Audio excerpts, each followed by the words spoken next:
All right.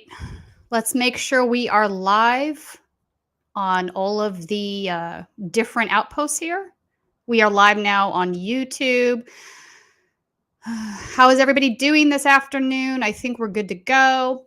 It's Friday, so that means it's time for some right-wing insanity report. I'm Tina-Desiree Berg reporting for Status Coup News. It is November 3rd, after Halloween, going into the Thanksgiving holiday. Hope everybody's doing well. So today on the show, I'm very excited to have a very special guest, Alan Minsky, who is the executive director of Progressive Democrats for America. One of the reasons I've been wanting to get Alan on the show is there needs to be a left response to right-wing extremism in the country. Obviously, right-wing extremism is growing. You have folks being red-pilled from, sort of leftist environments, anti-vax causes, what I call wedge issues, that's happening.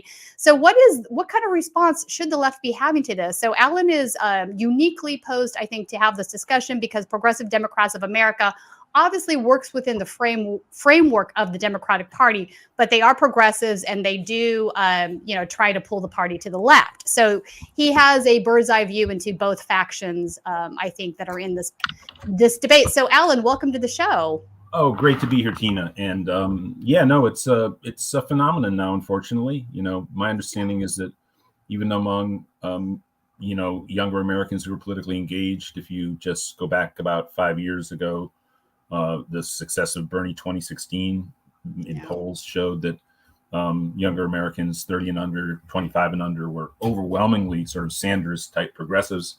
And now what I understand is you're starting to see a split, especially among younger men, and they're sort of getting drawn into the Andrew Tate and Ben Shapiro orbit. Right, which includes, I think RFK Jr. is pulling support from both the right and the left, although the new polls show that he's mainly pulling support from Trump, which not shocking to me. But before we get into that discussion, I do want to give some updates on what is going on with Israel and Hamas. I know lots of folks like to refer to this as a war. I do not think this is a war. It is a conflict. Hamas is a terrorist organization. They're non-statist, even though people want to say Hamas was elected by Gazans. Gazan is not a sovereign nation. I don't think that they have fair and free elections. So I think that there is a way to frame this conversation that requires much more nuance than that. But just some updates. This is coming from The Guardian. They have a live page where they're just updating things as they happen. One of the things I wanted to mention is the IDF has now confirmed that an airstrike on a Gaza ambulance was them. They did it. They are claiming that it contained a number of Hamas fighters. That is being disputed, obviously. When you see some of the video, you'll see some, clear civilians that are on the ground around there. So doubt that that's the case, but I guess there's always some possibility. But to me, this feels like the ways in which the Bush administration would sort of make things up to justify any of the actions that it took in Iraq, right? So if Israel says, or the IDF says it was Hamas, that sort of gives them carte blanche to do whatever they want to do. But the danger there is that you get to the point where crying wolf is like, I don't know, I don't believe anything you say at this point. Do you have thoughts on this? Well, again, I worked as a journalist for Pacifica Radio in particular, but also for a number of other platforms for years. And I did jump into that line of work right at the time of George W. Bush's election, just a few years before, got involved around the counter-globalization movement. But then all of a sudden 9/11 and all these foreign wars. And clearly the United States, after the Vietnam War, had made sure that journalists would not have the same direct access to, the hot fighting and wars. And that's pretty much been, other countries have tried to assume a similar posture, and Israel certainly among them. We've had a number of journalists killed in Gaza. It's very difficult to get clear information. And, I don't know, does Hamas do that or not? So are all ambulances targets? So there shouldn't be ambulances in Gaza? I mean, it's crazy. Yeah, it's crazy. Who knows? But to me, I made this sort of metaphor last week, and it sort of sticks in my brain. This to me is like we found a terrorist cell of, Aryan Brotherhood in the middle of Idaho, and they're camping out there in the woods. They've done some hate crimes. They've done some anti-government actions, whatnot. So, you know, the FBI or whoever decides they want to go over there and take these guys out. And they announced, like, okay, we're going to bomb the entire state of Idaho. And then we're also going to bomb Eastern Washington for good measure. That way we will make sure to destroy the terrorists. In the meantime, you've now killed, you know, hundreds of innocent individuals, including women and children. This to me is sort of a similar thing that's happening. I don't know that they're actually going after the terrorists who are probably hiding underground when they're just blanket bombing the entire occupied territory. Yeah, I mean, my take on what happened on October 7th was, it was, of course, unbelievably terrible. It was excessive. It was monstrous. And had it been 1/3 the size, my understanding of the way in which Israel would respond, I mean, it was a simple, almost like machine operation, input A, output B. There was going to be a predictable slamming of Gaza with bombs, certainly at the level that it was. But again, even if it was still the biggest event in the recent history of the conflict, and it was 1/3 the size, I would anticipate something, you know, along the lines of what happened. So Hamas is definitely not an organization that cares for the lives of the individual Palestinian citizens. Oh, definitely not. I agree with you. Yeah, they're bad. They understood what the response was going to be. And this is all apparently acceptable collateral damage in their thinking. It doesn't excuse the Israelis from doing what they're doing, because, you know, at the end of the day, Progressive Democrats of America was founded by a group of people, and our initial executive director, Tim Carpenter, came out of the Catholic Worker. He was a lifelong peace activist. And, you know, as with the Berrigan brothers, et cetera, we look, not because we're a Catholic organization, we're obviously a secular organization. That was Tim's background. The loss of any human life, you know, exceeds all of this sort of geopolitical chessboard considerations. Right. And so, of course, we support a ceasefire.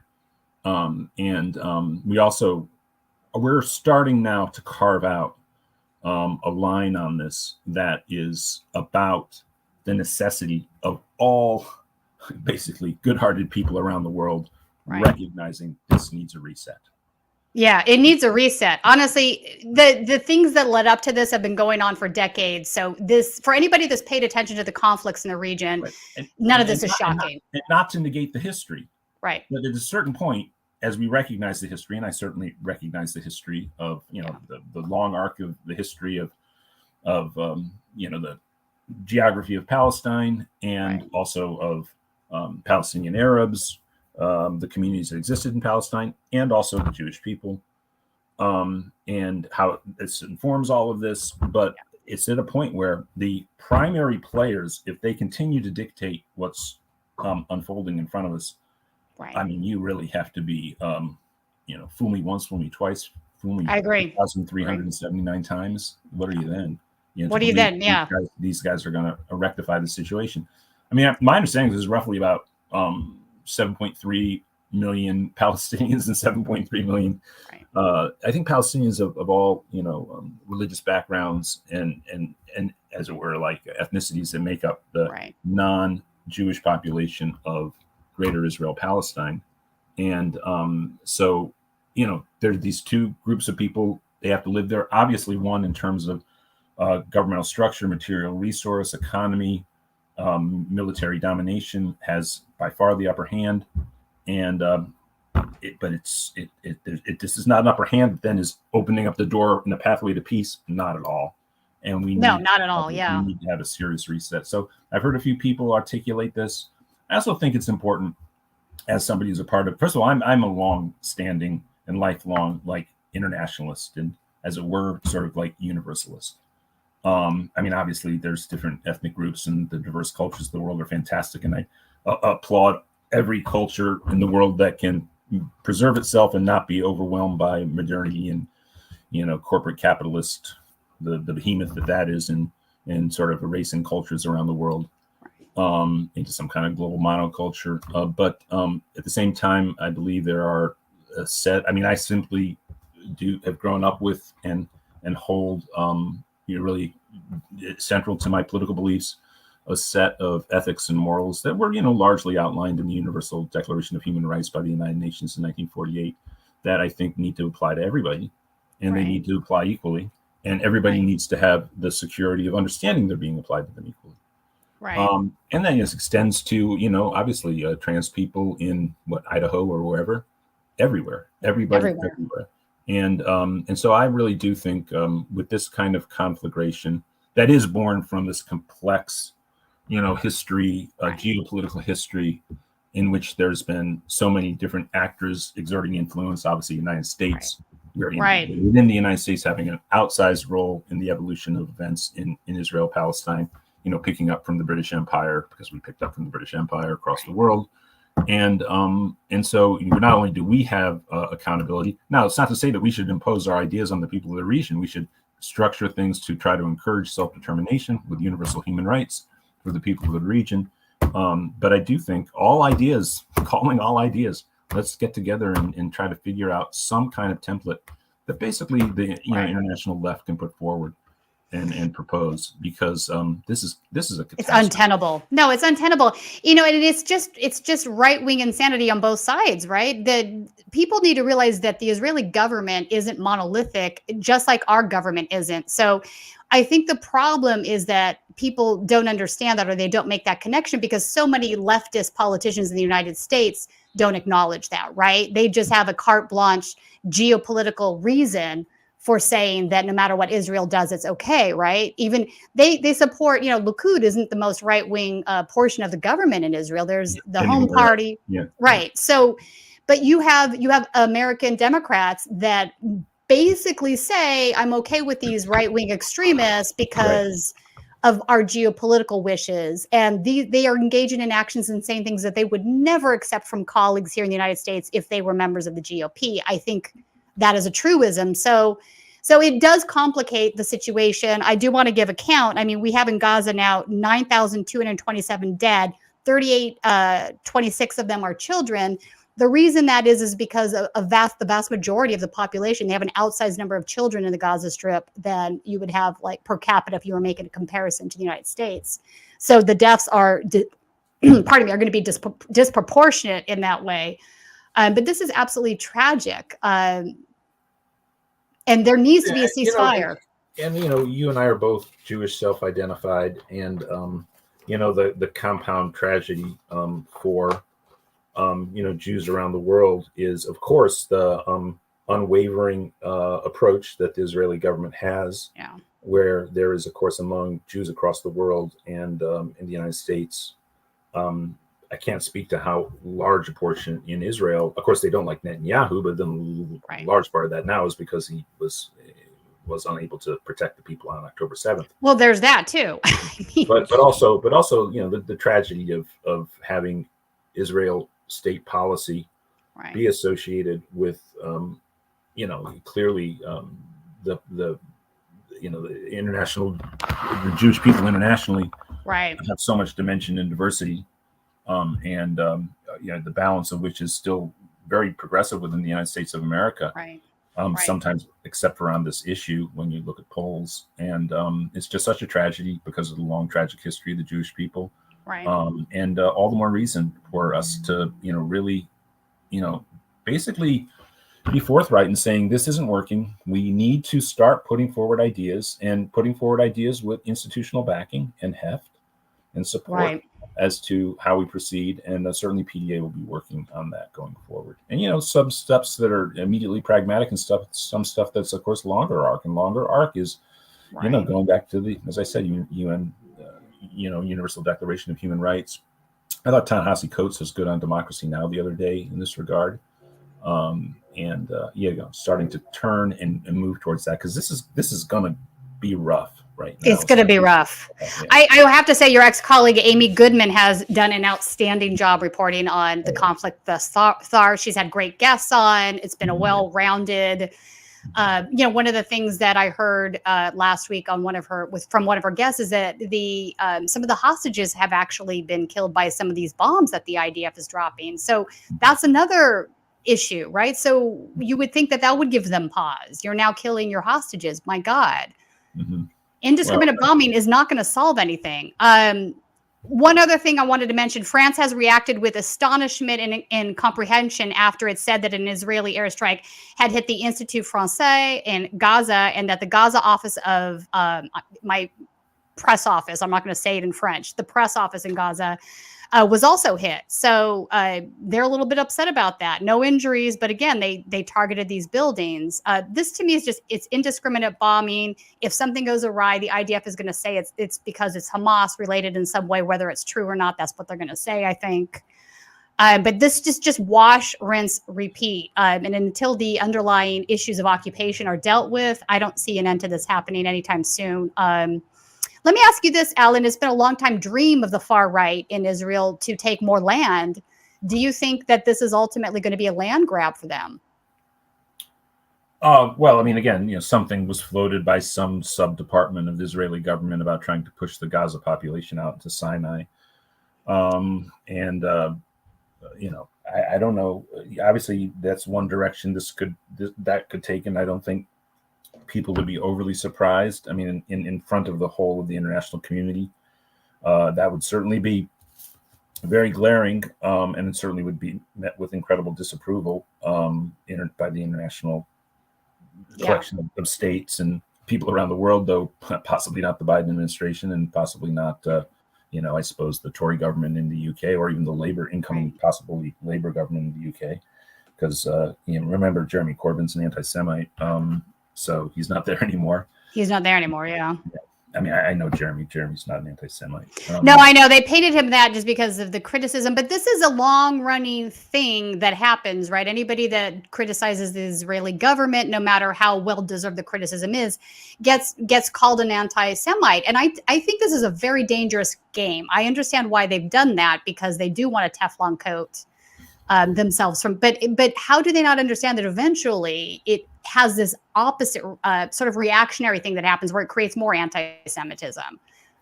Yeah, it compounds the problem for sure. I mean, anybody who's an anti-Semite is a bigot and a fool, because it's just stupid idiocy. And they're going to be that regardless. I mean, some criticism of Israel is 100% anti-Semitic. I'm not saying that that's not the case. It is, but that doesn't mean that all of it is. Right. I mean, obviously the people in Charlottesville weren't marching around chanting just fill in the blank, X people will not replace us. No, they said the Jews, right? Right. And there's a deep history of that, and going back to some kid who was a rebel, ended up on a cross. The way the Romans were killing people down there, got blamed on his people. Right. And, sort of been grudge on that front for a while there, but in many other ways too. It's just gone on forever, and when the problem of having people say that the Israeli state speaks for Jews internationally, which it doesn't. It speaks for the Israeli state. Right. And it doesn't even speak of all of the citizens of Israel, because there are plenty of Palestinian rights activists that are also Israeli and Jewish and live in the States. So of course, yeah. And there is something of a, there I suppose there's a democracy like there's a democracy here. And so there are people who obviously don't vote to support the current government. But when you have that and people saying that, and you have that very common among the people who press and claim that all the criticisms are anti-Semitic, and then they're saying that the Israeli state represents Jews internationally. And then, a few years ago, there were these peaceful, nonviolent marches that were marching towards the fence, and people opened fire on them. That just says we do not respect the human life of other human beings. We do not respect the human rights, the civil rights of people who, the message that comes across, if that's the Israeli state representing international Jews, it sends the message to people who are going to maybe be available to read it this way, is that Jews do not respect the lives of other non-Jews. That compounds anti-Semitism.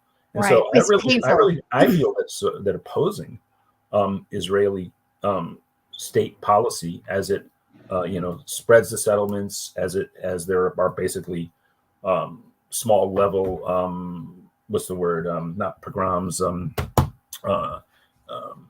in the West Bank, gangs in the West Bank, going around and it's a form of terrorism, really. A lot of the settlers are very extremely fascist, and they would tell you to your face that they're fascist, and they're very ultra nationalistic, and they do engage in lots of acts of violence. Mm-hmm.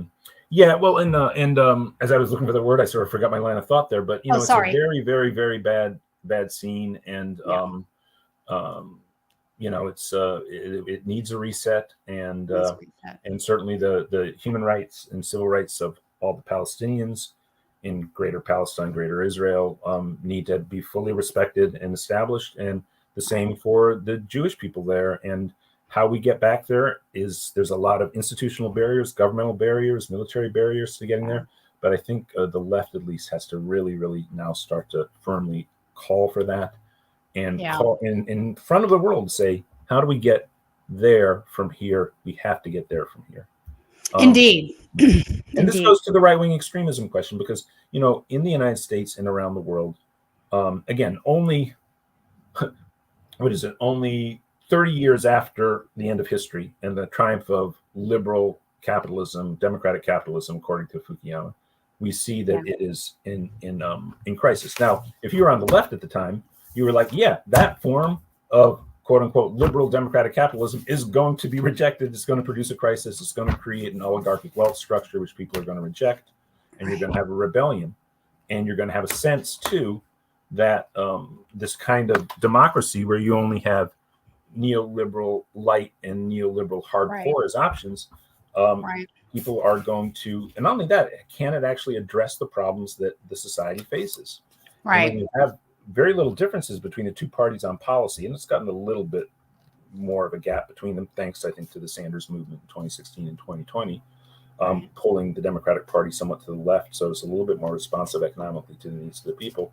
You have a situation where people and other people around the world are going to look at the American system of government and see it as non-functional. And they can look at other countries around the world which seem to get things done more efficiently. And they're going to turn to those models. Well, those are largely authoritarian models. And I think they are. That's a real problem, because any concentration of power, whether it's oligarchic wealth in a capitalist society or within a party structure like the CCP, the high level risk that the small group of people are not going to serve the interests of the planet and the people is very high and very likely. And it's certainly going to lead to the suffocation of the flow of information and knowledge in society that we need if we're going to have two things we need, which is an ability to address the problems that we face in society and with the planet, and also to have free people. Because, I know you want to be free, I want to be free, I don't want to think of any person being my boss, and so on and so forth. And I want to be able to have a sense of community and solidarity with my fellow people. I agree with you. On that note, I wanted to bring up one last thing before we move on to RFK Jr. So a couple of folks have been arrested in Great Britain, or I should say England, pardon me, because it's not Great Britain anymore, have been arrested in England for holding up signs of paragliders is one case, and another case was something else that was a pro-Palestinian sign. We have a First Amendment in the United States of America that we should cherish, because it is unique to the American form of government, and it does protect you from holding up signs like this and not getting arrested. So these two women are facing domestic terrorism charges for literally holding up a sign. The sentences, I think, are max 6 months, so it's not a long time. But really, should anybody be put in jail as a domestic terrorist for simply holding up a sign? My response to that is absolutely not.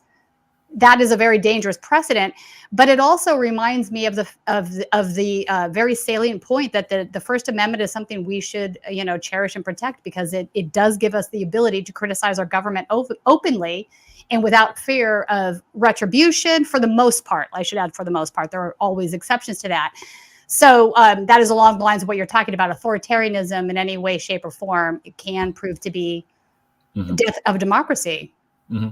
Yeah, well, I mean, I think we're in a very tough situation politically in the United States, because now we have the Republican Party is falling in behind somebody who really has no respect for the rule of law or the functioning of the representative Democratic Republican Constitution that we have. And we know it's the product of the history of the history that produced the Constitution over the past 2.5 centuries now, and a little bit less than that. 2 centuries and a quarter, I suppose. And, we have a situation where we have the party that represents the maintenance of the constitutional system appearing very uninspiring, alienating large portions of its youthful base. Right. It's totally reliant upon the young vote to win the last election in 2020 and to do decently in 2022. Now you have a sense that the young vote is quite alienated from the Democratic Party. Yeah. And, one of the things PDA is going to have to do is, first of all, stake a claim within the Democratic Party for the progressive left, right? And say that we represent a set of policies that want to transform America in this way, and then paint a picture of the society we want to build. We want a society where, labor is distributed more evenly, wages and money and wealth are distributed more evenly. It's still a dynamic. First of all, by the way, when you do that, of course, you can spark a real great entrepreneurial society, because larger percentage of the population will have access to pursuing those kind of visions and dreams. Right. Do that. Right. You can also, by the way, spark, not that I want to really herald consumerism, but the backbone of the strength of the American economy globally has been the consumer buying power of the population. That's diminished in recent years as people have been in more precarious economic situations. Well, if you strengthen that with the large body of the population, that will again strengthen the role of the American economy globally again. It can also spark manufacturing, get us out of the supply chain binds we were previously.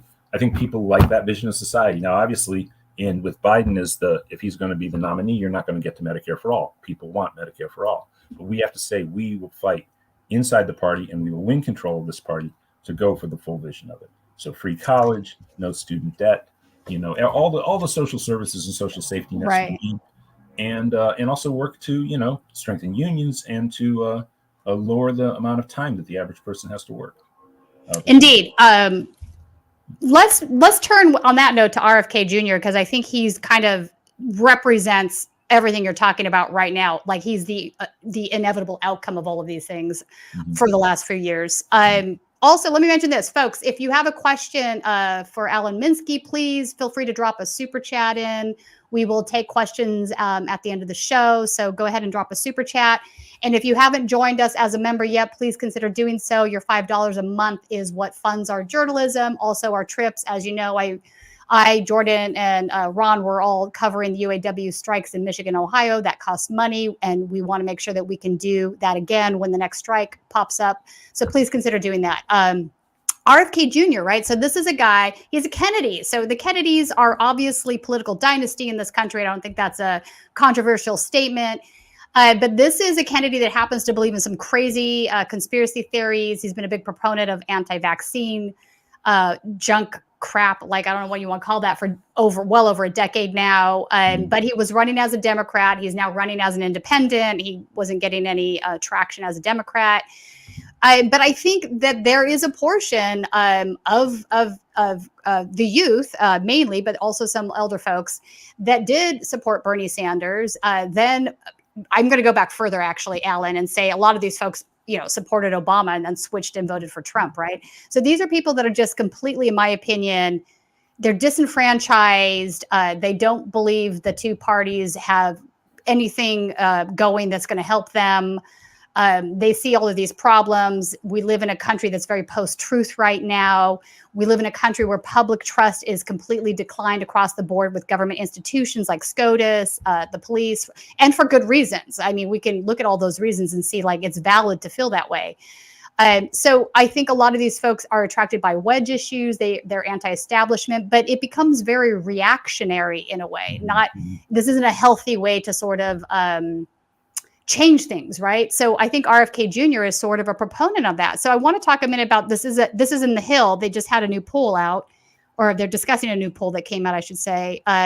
So a Quinnipiac University poll which was released Wednesday of this week showed Biden narrowly ahead of Trump by 1 point, which isn't much. That's a margin of error, 47% to 46%, within the margin of error, as they're saying, in a head-to-head matchup. But with Kennedy in a three-way race, we're now adding Kennedy to the mix. Biden is ahead with 39% to Trump's 36% and Kennedy's 22%. Pollsters found independents are almost evenly split among the three candidates, with 36% supporting Kennedy, 31% backing Trump, and 30% with Biden. That is an astonishing number to me. 36% supporting Kennedy of independents. That's shocking. What's your take on this? Well, I think Kennedy winning the independents, and who are independents in polls, people who say that they're independents and they're not registered as Democrats or Republicans, will, of course, be a group of people who are going to be particularly dissatisfied with two men, after all, who both, one is president, one was president. So they've had a shot at the job, right? And they're not happy with how they performed. So you put almost any name in there, right? And you're going to probably get some pretty good poll numbers. Okay, fair. So this is just a protest vote. Like, we don't like either of these guys. Screw it. Burn the system down. You put a down. Kennedy in there, right? And the part of the Kennedy legacy and all that carries with it, because obviously the three highest profile Kennedys are now roughly associated with the liberal side of the Democratic Party. Certainly more Ted actually than the previous two, but then more RFK than JFK. But then JFK, his policies, they sort of moved a little bit to the right on some economic policies. Generally, where we are now would be, of course, a raging social democrat, because that's where the politics were in those days. And of course, famously tried to play some kind of benign role. Not as forcefully as LBJ, paradoxically, in the civil rights movement, supposedly heroic brinkmanship around the Cuban Missile Crisis, unwilling to invade Cuba. So there's all these sort of liberal and also pacifisty type of things, even though, Oliver Stone doesn't believe he was going into Vietnam. Noam Chomsky thinks he was going into Vietnam. And, he gave a speech at the American University that sounded like he wanted to have a peace with the Soviets, right? And so people see him as a generally liberal figure, and that's going to brush off on Kennedy. Now, Kennedy, here's my prediction for the 2024 elections. Okay. If it is Biden and Trump, it'll come down to 6 swing states, and it'll be decided by 100,000 votes in those 6 swing states. I agree. If it does prove a little bit more to one side or the other, we'll go into the final week all believing that it's just those swing states. So it's going to come down to that. I agree. I think that's accurate. Right. And Kennedy, is sort of maybe there. If there is a situation where one of them trips up very late in the process, and then, he's on a number of ballots in a number of states, he could end up making more of an impact. But other than that, I think he'll shrink back down in the polls. Even Perot did, though, of course, Clinton's election. That's true. Perot, yeah. That's true. Why do you think he's pulling more from President Trump or ex-president, pardon me, good Lord, former President Trump versus Biden? Why do you think that's happening? Trump, look, a large part of Trump's appeal is that he is seen as a rebel against the even now. Even though he's clearly part of the plutonomy, even now he's seen as that. I agree. Well, he's a sort of like a rejected stepchild of that group. Right. He's he plutonomy in name only because he's wealthy. Well, but all these people, rolled their eyes at Trump his whole life, and but he still legislates to their benefit and not the working class. That's what blows my mind. Absolutely, yeah. And but one part of the bond that Trump has with his base is that the elites, have contempt for me like they have contempt for you, right? And then also that he again, look, the baby boomers. If you go back and you look at the 1960s rebellion, and of course, a lot of the leftism evaporates after the Vietnam War is over, right? And the people who had access to money got really excited about investment, in mergers and acquisitions and right. Like so all of these ex-weather underground people turned into investment bankers. But there was definitely crazy. There's quite a fetishizing of rebellion for rebellion's sake, and you see this in a lot of the kind of stars and bars culture in the Southeast, as it's also spread through Middle America. Right. People see themselves as rebels, and Trump is sort of bonded with that group. Well, Kennedy, I think, has presented himself way as going against the status quo, and right now the Democratic Party, and this is of course a little irksome to us radicals, is. I've heard Joe Rogan riff on this, that that the left is no longer subversive or radical in that respect. And I think one of the things that's happened there is that for the most part, especially once you get a lift back into the realm of consideration by the general member of society of left progressive politics with the Sanders campaign in 2016. Right. Again, thank you to PDA, the organization I'm privileged to be executive director of. We were the group that drafted Bernie to run. We did the Run Bernie Run campaign. Nobody else was with us for a long time. That's true. I remember this. Till we got some lift, and then finally the nurses joined us, and it went from there. but we were really the ones who picked all that up, and we really brought progressive politics along with Bernie onto the center stage of American national political dialogue. Well, the left, of course, looks out at the world, and we're earnest about the things. I mean, look, the climate crisis, we have to address this stuff.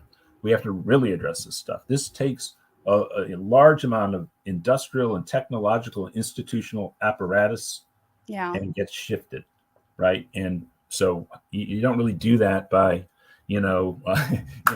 chugging a few beers, cruising around town, and I wish it was that simple. and rocking till dawn. It's you get serious about it. So subversion is sort of less on the left these days, and which is earnest, and maybe that makes us a little less fun. And by the way, one of the things that's happening in the society too, and this goes towards right-wing extremism and cancel culture. I think there's a real.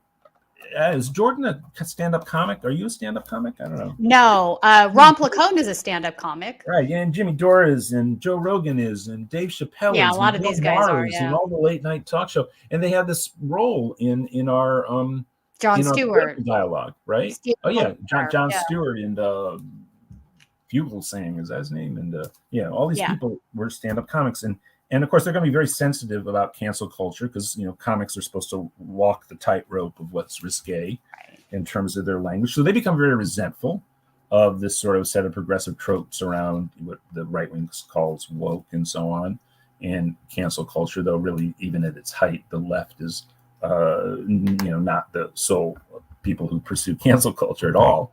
In fact, hardly at all. In fact, one of the things that's so crazy being on the progressive left, and by the way, progressive and the left in America has been very harmed by this nonstop set of attacks from people like Joe Rogan. Oh, I agree.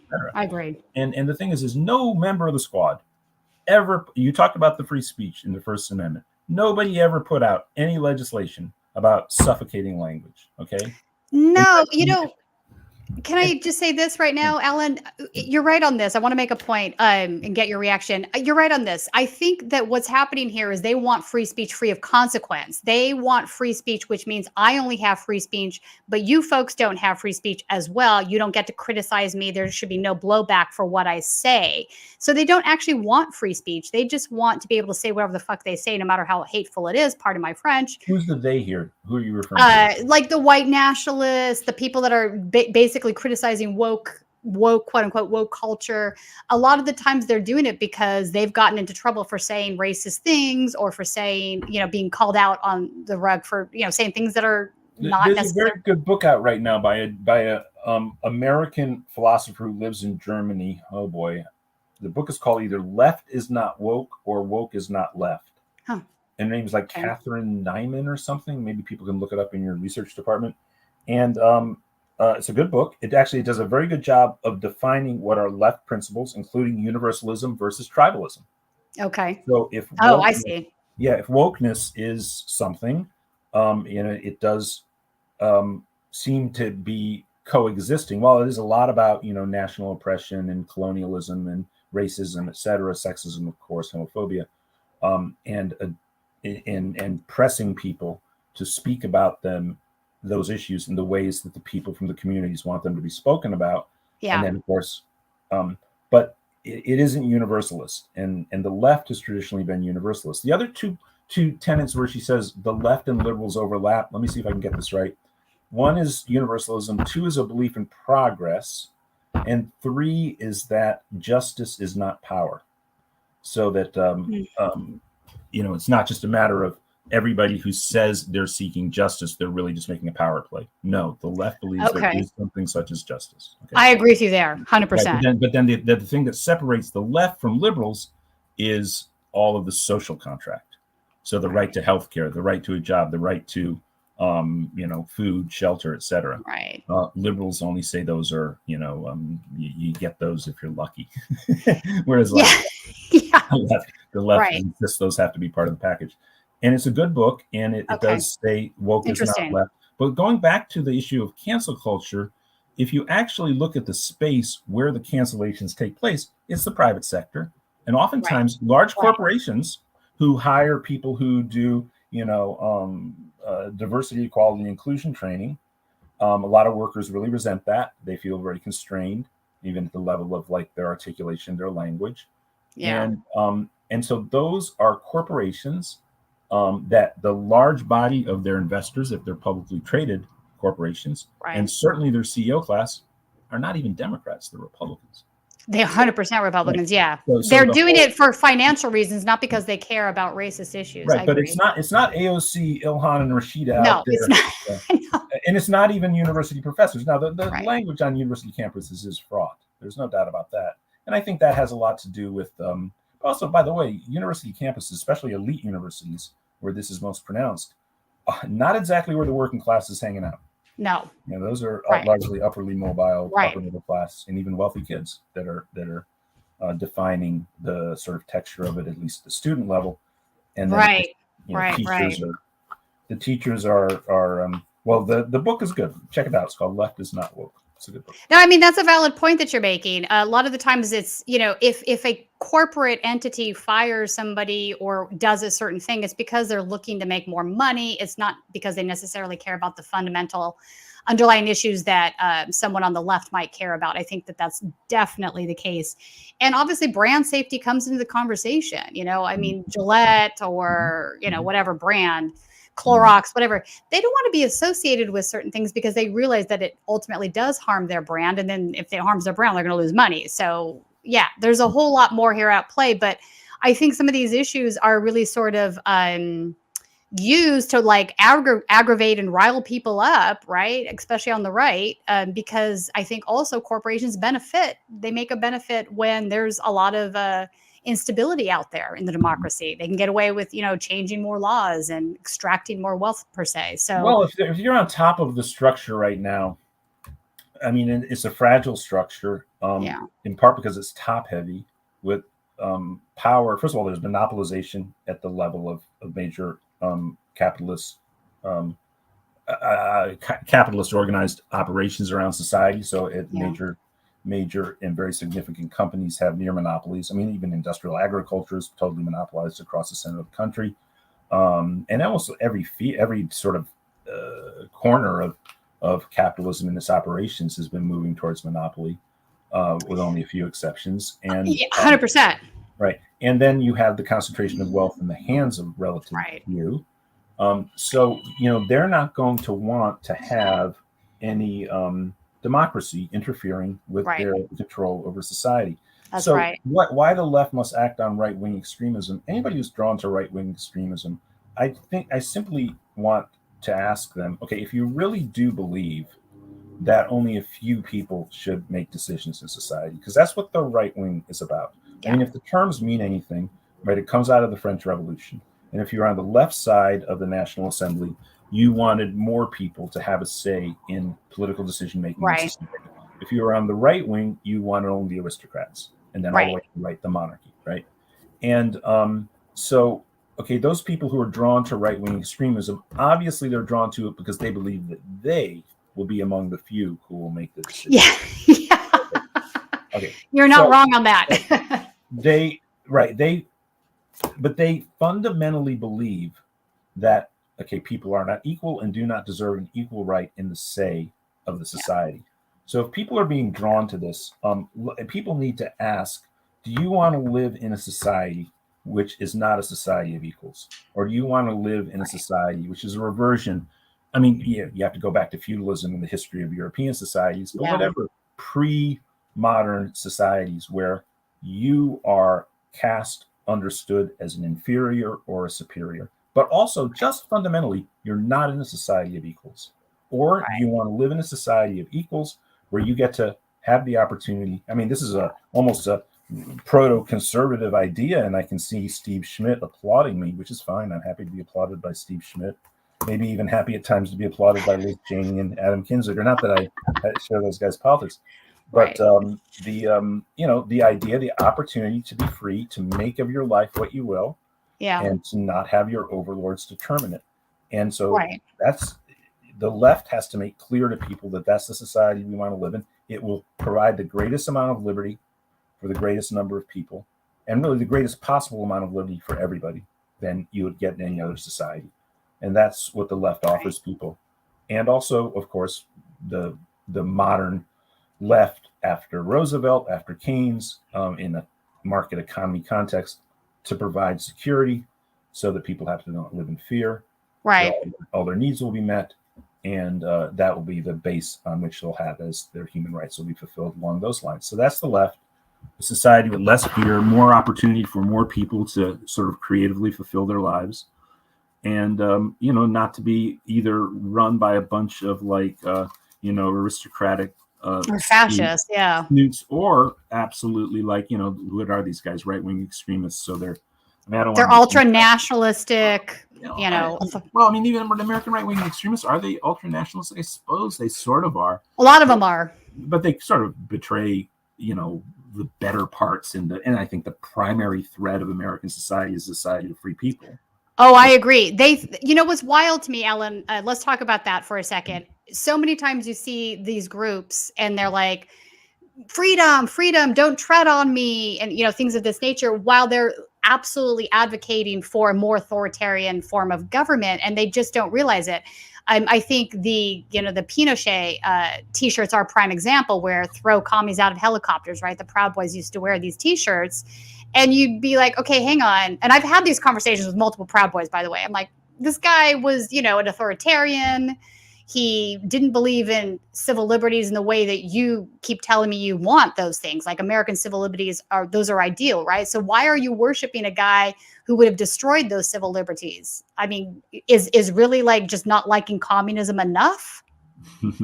Yeah. Well, again, I think the contradiction there is look, if they're fascists, they think they're going to be the ones wearing the jackboots and in control of the guns in society. So, that's their gambit, and they're idiots and they're hateful bastards.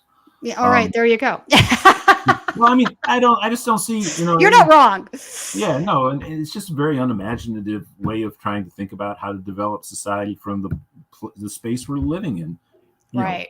I'm going to dominate it, and the great leader is going to dominate it. And then they pick Donald Trump as their great leader. Go figure, right? Even that's that's pretty crazy. Mussolini from his grave has to be, and Mussolini's no genius, has to be looking out and looking at Donald Trump and like, oh boy, it's the Karl Marx's little quip about history repeats itself. The first time is tragedy, the second time is farce. Right. Okay, so there is a giant trunk outside of my house all of a sudden. Sorry about that. By the way, I want to say, I'm at the end of a very crazy week for me. It's been very crazy since Gaza happened, and a lot going on with PDA that's great. But I really do love your show. Oh, thank you. And Jordan's work in particular, yours, of course, too, Tina, but Jordan from afar, from a distance, I do think he's actually, somebody who really fulfills the role of an independent journalist. I agree. I am thrilled to be working with Jordan. Yeah, it's a great project, so people should support it. 100%. Yes, join as members. Listen to Alan. So on that note, so you have a fraction. Some folks may have a reactionary sort of response to some of the right-wing extremism, but others, I think, that are just anti-establishment for the sake of being anti-establishment are going to vote for whoever they think is going to be sort of accelerationist, like who's going to take down the government faster so that we can put in place something better. My thought on that, I'll tell you what my thought is before I'll let you give me your response. I sort of feel in some instances, this is just being anti-establishment for the sake of that, and it's not really more to any principle. It can be dangerous because you end up supporting things that are, atrocious in many regards. My other concern is that, okay, you burn the government down, the acceleration, it happens. The right-wing extremists want that to happen too, as you know, but they want to have like Day of the Rope where they get to kill everybody that's not, a white male Nazi. Which is like, hi, do we even have to have that discussion as to why that's bad? I don't think we do. But what gets replaced from that? Do any of these reactionary sort of left responses take into consideration that what replaces what we have now as our government could be far worse, far more fascist, far more authoritarian in any regard? Because I do think that's a real possibility. I know that some of the people who were sort of had platforms on YouTube and in digital media following the Sanders movements had moved somewhere into a nether space between left and right. Of course, Anna Kasparian, and I think she sort of pulled this back. famously declared a few months ago she didn't know she was on the left anymore, right? Which, is sad because, Michael Brooks is rolling over in his grave because they were partners on their project. And Michael's just, to me, is just a saint. And by the way, a very, very powerful voice on Israel and Palestine. Beautiful voice and very much missed. I can say straight up, my career project for a long time and working in indie media and then in Pacifica Radio and the different journalistic platforms I've been affiliated with was to do something like Michael Brooks was doing. And I can tell you, Michael was, he was never the head of a national political organization like I am now. So I'm in this chapter of my life, but he was better at that aspect of it than I was with what I was trying to do. In fact, he was the best that I ever saw in this generation of the American left at really drawing people in and sort of trying to nurture their growth, not only as journalists and commentators, but as political thinkers. And introducing a lot of great ideas. So he was fantastic. But to see Anna Kasparian say that, I thought, oh, Michael Brooks was rolling over in his grave. And I think walk that back. But still, but that is an example of what I'm talking about on the more liberal side, isn't it? None of these people have gone all the way to the fascist right, have they? Some have. I'm not like Anna, not more of the liberal side, but some of I'd say there's a portion of folks that at one time supported Bernie Sanders. Let me give you one example. I mean, 100% this has happened. There was a girlfriend who is part of a lawsuit whose boyfriend is in Patriot Front. Patriot Front is obviously a neo-Nazi organization. That's when I say Nazi, folks, I legitimately mean Nazi. I'm not just using that as a term. I don't throw it out there lightly.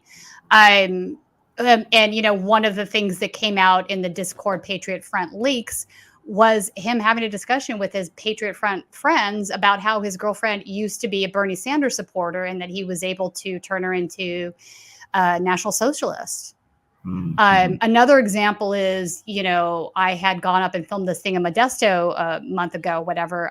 Some neo-Nazis were there. One of those, I did some background. One of the ones I did some background research on. Turns out he used to be part of the insane clown posse group. Why can't I think of Jugaloo? I'm going to say that wrong. It's been a while, but what I'm talking about. Had been that, and he had a whole post on his Facebook about how he had covered up this tattoo that he had, and obviously that was definitely a left side anti-fascist group. So 100%. There is this thing that's happening. I don't think it's widespread in the sense it's a large majority of the population, but it is a certain percentage that it's kind of a phenomenon in a way. And I think what I worry about is sort of the normalization of things in the sense that how far do we move the Overton window where, I think it's a dangerous space when you show up at, a rally and you see these guys and they're doing their thing and they're outwardly wearing, like this guy was wearing a swastika t-shirt. So, and people who are drawn to that tend to, and then and there's all the weapons out there in the United States, which makes it all very frightening. Right. And then the normies, though, Alan, let me get to this part that scares me is the normies, the normal people, quote unquote, don't seem to be affected by it anymore. I think 10 years ago, if you'd seen that, you'd be appalled and shocked and you'd kick them away from the protest and be like, take it elsewhere. I don't see that happening anymore. Well, I don't really buy into the idea that Bannon is some kind of political genius, but he is in terms of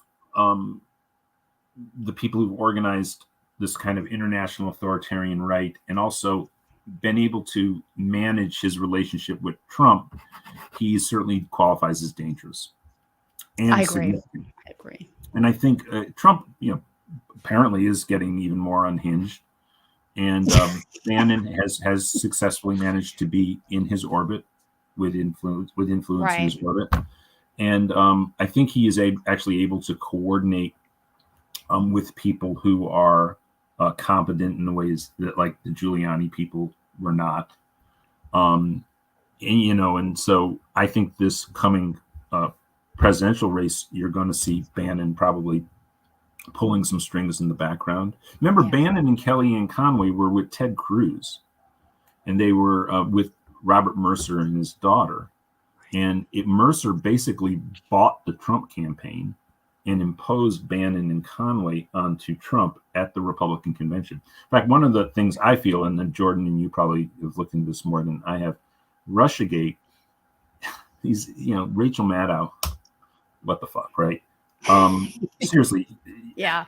I mean, you can't blame Russia for everything. That got a little ridiculous. As a program director for we did some good news investigative work there. Our team, like Ernesto Arce and stuff, with some very good reporters over the years, many people there. And, the guy, the Russia influence phase was the guy who got knocked out at the convention. I forget his name now.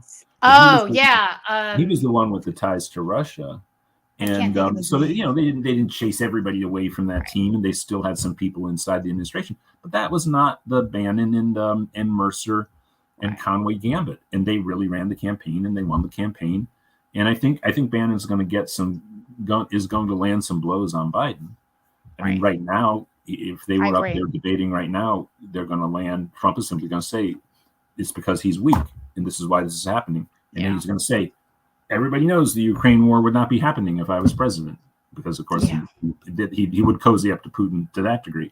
Right. Now, it's not true. It's not true, but he'll say it and he'll get away with it. The Russia thing, probably he has enough sway over Putin to exert more influence than Biden does there, but he'd bring us back in close with Russia, which is horrendous. Because Putin's the sort of the prototype autocrat of the era. Yeah, and I agree.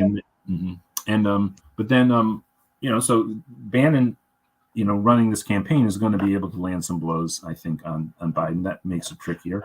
So we should all hope for seeing signs of a Trump-Bannon schism, or try to create a schism. Maybe try to like get Trump to, say bad things about, I don't know, the Catholic Church or something, because he, Bannon is really deeply involved, and that's a huge part of what Steve Bannon is about, is the right wing of the Catholic Church and fighting. Yeah, I mean, Jack Posobiec he's a traditional Catholic guy. I mean, I've seen him at these extremely right wing Catholic trad Catholics are like very anti-Semitic, obviously anti-trans, anti-gay. They're very hateful group. I don't know how else you would.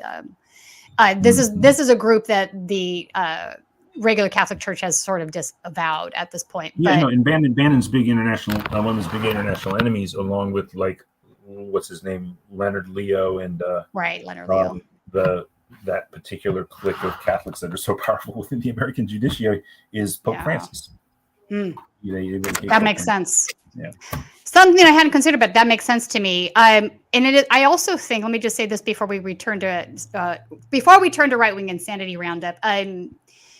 I do think it's possible that Trump wins the presidency. 100%, I actually do think it's a possibility. But what I was going to say, wins the primary and is in prison running for president. Like this is not out of the cards. It sounds like crazy. My favorite all-time American presidential candidate. Yeah. Eugene Debs was not in jail for good reasons. Trump will be in jail for good reasons. And that's not a right versus a left thing. That's just sort of a fact-based thing, in my opinion, but have at it. So right-wing insanity roundup, Alan, this is something I do every week. I pull out some of the crazy videos that I find, and we play them and we discuss them. And oftentimes we just have a good laugh, because you're like, no. So the first one I want to play, this was Elon Musk. He was on with Rogan on his show. This is a clip from the show where he's basically saying that Twitter was a state-run entity like Pravda, which makes zero sense. But let's go ahead and play this.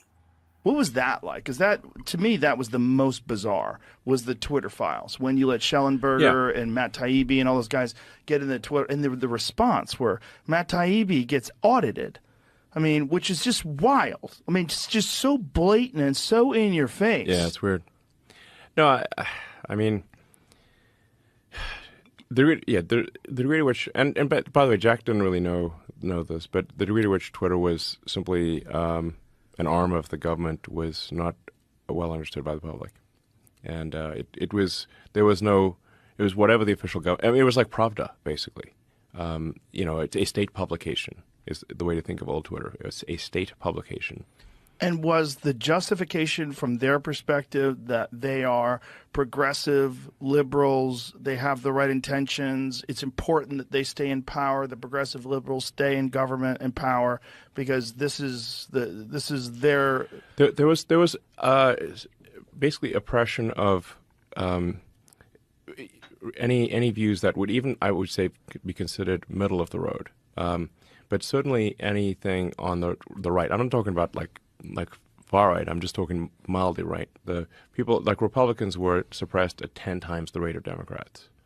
Now that's because old Twitter was fundamentally controlled by the far left. It was like completely controlled by the far left. What? Yeah. And all the things that aren't true, that would be at the top of the list. Yeah, no, the old Twitter was completely controlled by the far left is insane. Do you know how many anti-fascist accounts were permanently suspended? It's like, come on now, really? That's ridiculous. Also, I want to say this before I get your reaction. You know, the whole Twitter files thing was kind of mind-numbing for me. If you truly believe that a billionaire isn't cherry-picking from those files to like put out a certain narrative, you're crazy, because of course he is. I would like to have seen, like, if this was really the case and he wanted to make it and he wanted to be transparent, he would have given all those files over to WikiLeaks and he would have let WikiLeaks publish all of them. And then independent journalists and others could have looked at them and made decisions. I know right off the bat, I was kind of laughing because they had all of these links. They put out that first batch and you would go and you would look up the links and it was all photos of naked Biden's kid. He was naked in all of them. And I'm like, okay, so taking down naked photos is now Pravda? Like, what are you saying here? This is just absolute nonsense. Naked pictures of Hunter Biden? Yeah. Kid you not. I was like, these are all, what do all of these accounts have in common? I'm like, oh, naked pictures of Hunter Biden. I'm like, that's your big smoking gun? Is that the same small group of pictures, or are there like just yeah, a lot of them were the same one actually. Okay, but again, when he was putting these not a only on industry of like Hunter Biden porn. No.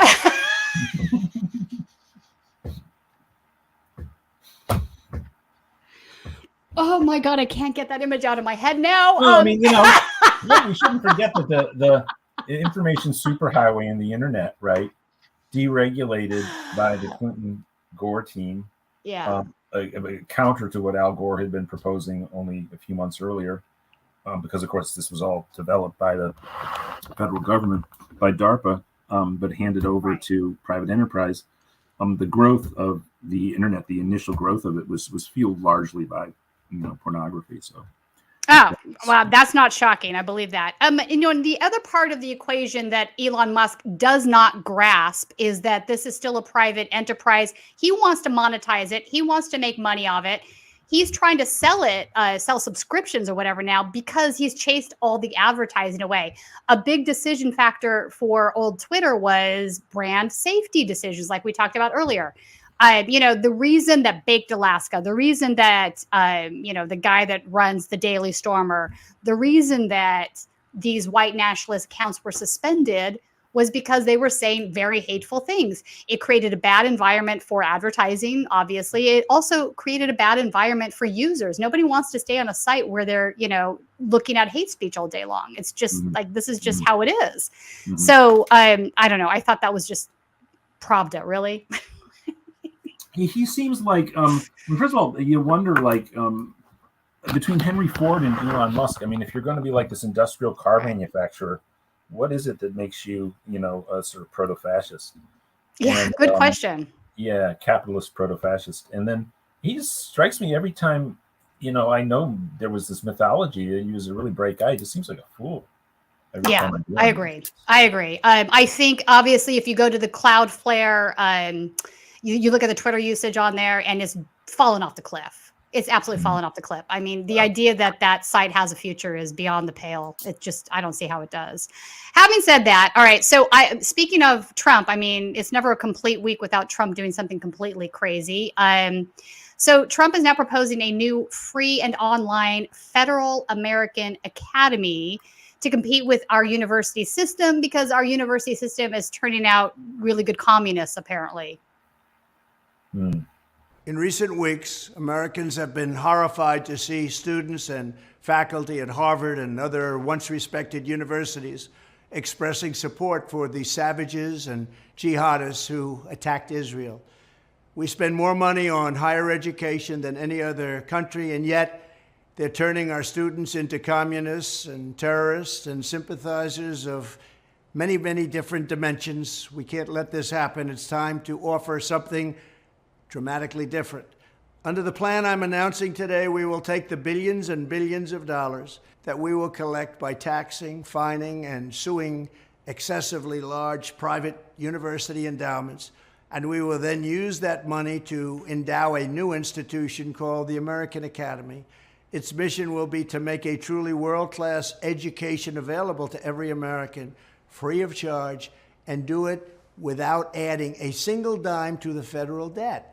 This institution will gather an entire universe of the highest quality educational content covering the full spectrum of human knowledge and skills, and make that material available to every American citizen online for free.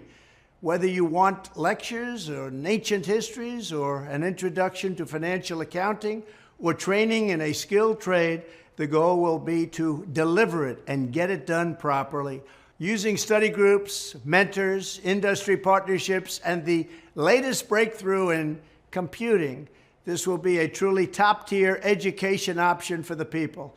It will be strictly non-political, and there will be no wokeness or jihadism allowed.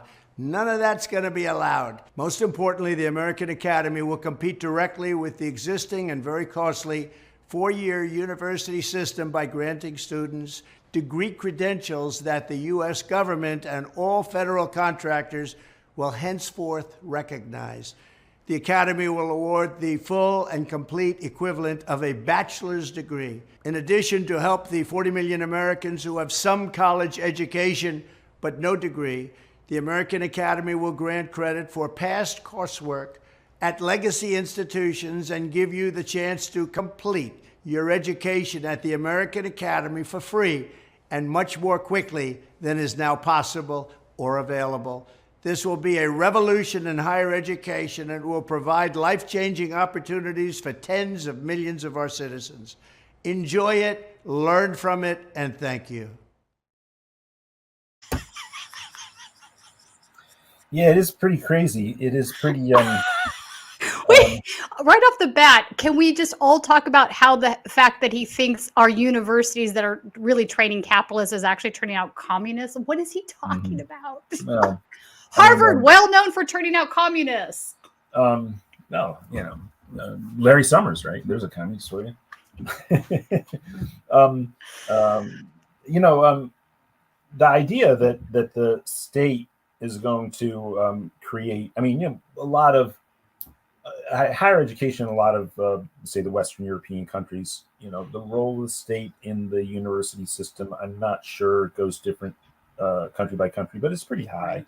Right. I think in France, it's very high. Sweden.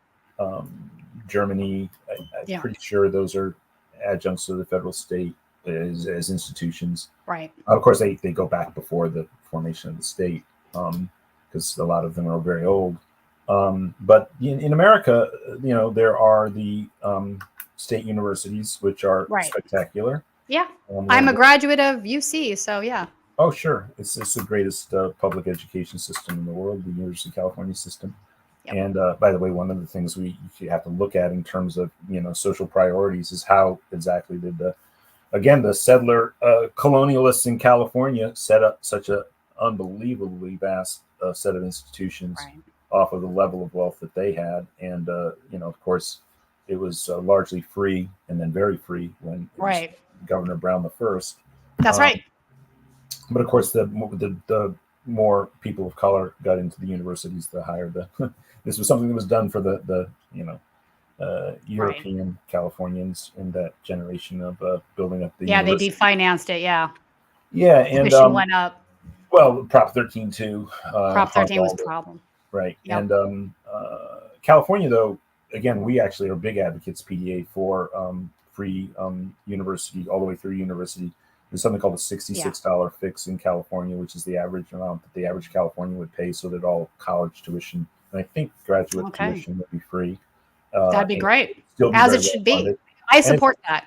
It's an unbelievable world-class system. But to have a national, federalized, centralized online, like he's saying, with no requirements to entry, who God knows where they're getting their professors. It's PragerU. You're going to get a degree. Well, with the central government determining its content, it does feel pretty proto-fascist, you know. It's 100% proto-fascist. I mean, but the whole entire it's a harebrained scheme that probably it's a harebrained. We're going to sue and tax Harvard's endowment. Honestly, I'd like to see that happen. Go, have at it. The battle of the lawyers. I wonder if Harvard can get some good lawyers. Right. It's not going to happen. It's just crazy. Anyway, I thought that was one of the more wild Trump ads I'd seen recently. So I wanted to show. The crazy thing too is that the base of the Republican Party, the Chamber of Commerce Republicans, they perpetuate their status as elites by getting their kids into these 100%. That's right. They go to the Northeast, right? Yeah. Notice that his solution by Karl Marx and Chairman Mao, right, exactly, at Harvard. Notice that he doesn't discuss public education at all in this entire tirade. Right. He doesn't want to strengthen the existing University of California system per se, because they're the problem as well, even though it's not private like Harvard or Pomona or whatever. He wants to re-educate people, so to speak, because he wants to set up a system that's going to be more to the liking of, his right-wing extremist base. I mean, that's what's really at play here. It's not about actually offering free public education, because if we wanted to do that, you could just simply say, let's increase taxes on commercial property like we used to have pre-Prop 13 and refinance, the existing public education system. But that's not what this is about, is it? So anyway, interesting article in The Guardian today, which played off of Elon Musk, and the idea of AI contributing to the lowering of the amount of work people do. And apparently some kind of psychological study was done, and the optimal amount of paid labor for people in this study is 8 hours a week. That's it, 8 hours a week. If we can all just do 8 hours a week to support ourselves, then we'll apparently. That sounds amazing. Yeah, it'd be good. But at the same time, I think there's probably more to do for our society. And I actually think, one of the things that's happening. I agree. Unpaid work, volunteer work. Well, also schools. And I actually think this idea of as a pedagogy is catastrophic. Is a catastrophe. Everybody knows now that the 2 years or year and a half that students lost to COVID was very, very bad for them. And the generations that had to go through that. And so now to put everybody online, or a proposal to put everybody online, and people need things that they need to do with their lives. It is sort of a crazy, burdensome education system we have. But even if it doesn't diminish the humanities, which is has been happening a little bit at universities, because people go pay so much to go there, they want to get jobs where they get a degree which they can earn money off of. By the way, his idea for using a computer training for vocational training is just terrible. Obviously, if you want to learn how to do a physical job, you don't. Yeah, trades, welding, things of this nature. Yeah, right. I mean, and we should be strengthening that sort of education as well. I don't want to just only discuss things like higher ed, graduate degrees and stuff. I think there has been a real fall off in skilled tradesmen, and having them be able to get the training they need and great pay, whatever. That's been something that's been diminished as well. What group of people in the society that we need more of will benefit most from basically classical? Of course, it can be adjusted and made less Eurocentric from what it was, a few decades ago, or it was too much now. It is our teachers, and we need more teachers. There's no educational crisis in the United States of America. There's we have a obviously crisis. Very class-strided. But you just look at the schools where rich kids go, and you look at the student-teacher ratio, and you apply that to every single public school in the country. That means you need more teachers. That's publicly funded. Right. But the place, again, those are the people who benefit in particular from the humanities, and it goes directly into their line of work. So I do think, and the crazy thing about the Enlightenment traditions, going to all the way to communism on one trajectory to I don't know, God forbid, Ayn Rand in the other direction, who knows? Yeah. But the European Enlightenment tradition that, the university systems come out of in the humanities, the American political system that at least Trump is supposed to be giving some lip service to, and the right is supposed to be giving some lip service to, right? All does come out of these political philosophers and all these things. 18th century Enlightenment period, baby. Yeah, you got 100%. All right, so it's never a dull month without taking one peek at Nick Fuentes, who is, probably, I got to say, one of the most anti-Semitic individuals out there, and in close proximity to several congressmen. So he is someone we pay attention to. So this is a clip that he put out this week. I am so sick of that repugnant, odious little man. Mark Levin should be put in jail. The great one, the constitutionalist. Constitutionalist, my ass. He's a Zionist Jew. That's his first allegiance. Everyone knows it. Mark Levin. He's going to go and lecture Fox and Friends while they sit there with their hands in their lap like good goyim. And he's going to tell them how Israel can do whatever it wants. Well, you should go live there then, Mark. Go live there. But they won't. They're here because their purpose is to be double agents to make sure that the money and the guns and everything else keeps flowing. They're here effectively as a parasitic force. That's what, by definition, they are, is a parasitic force, in the sense that they are an alien organism. They have attached themselves to this country to support their own country, their own entity, to the detriment of this one. So by definition, that's the symbiotic relationship that is parasitism. It's what it is. They're not here providing a benefit to America at all.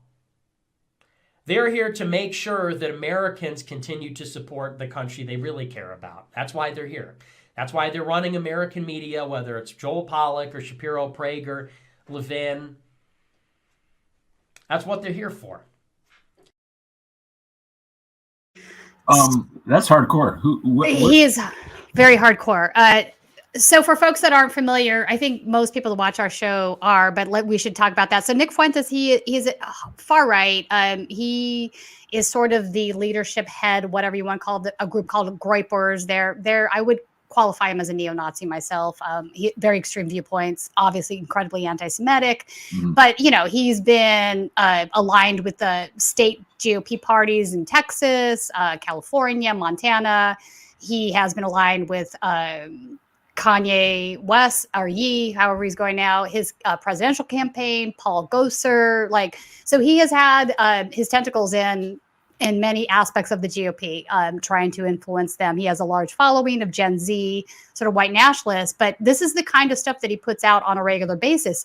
And, most of this, I want to take note of the fact that most of this is just anti-Semitic conspiracy theory that's been around since the dawn of time. It's nothing new, right?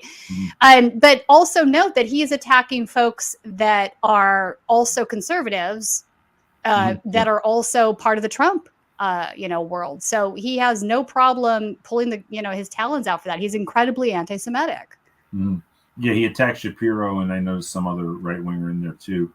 But obviously Shapiro's Jewish. If you do read, it's a little tricky, but if you read Washington's farewell address, and of course a big thing that Washington warns against is foreign entanglements and doing the bidding of other countries. And it is dangerously close to this classical rhetoric, anti-Semitic set of tropes around dual allegiance or a primary allegiance other than the country. But APEC does beg that question, and the influence it has. So this is where I talk about how this sort of hospra that they put out increases anti-Semitism for the diaspora. This is a prime example of that.